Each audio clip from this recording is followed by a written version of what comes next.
Bukod sa mga rice retailer, maging mga magsasaka nangangamba sa kanilang kabuhayan dahil sa price ceiling sa ilang klase ng bigas. May report si Jonathan Andal.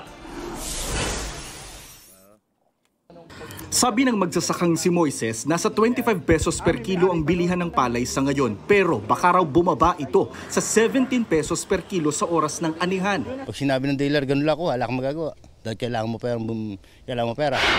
Ang palay ni Mang Ruben ng Batangas, pinipresyohan na raw ng 16 pesos kada kilo, malayo sa 30 pesos na inaasahan niya. Ayon sa Federation of Free Farmers Cooperatives, naglalaro ngayon sa 22 hanggang 25 pesos ang farm gate price ng palay.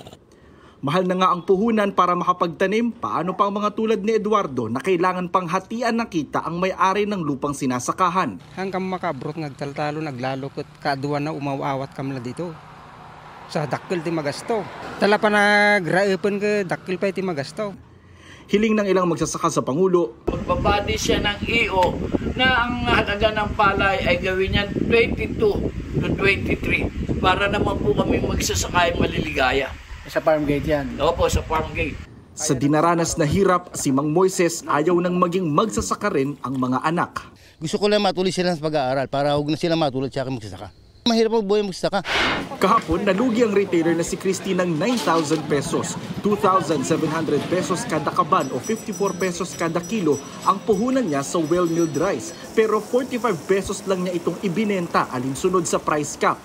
Ang kanyang mister nangangamba tuloy na magtalbugan ng mga checkeng ipinambayad nila. Yung mga cheque namin, ipinakiusap namin na pag muna ipapasok, baka wala kaming maitinda. May 25,000 rice retailers sa Metro Manila pa lang. Sabi ng Department of Trade and Industry, inaayos na ang listahan ng mga makakatanggap ng 15,000 pesos na ayuda.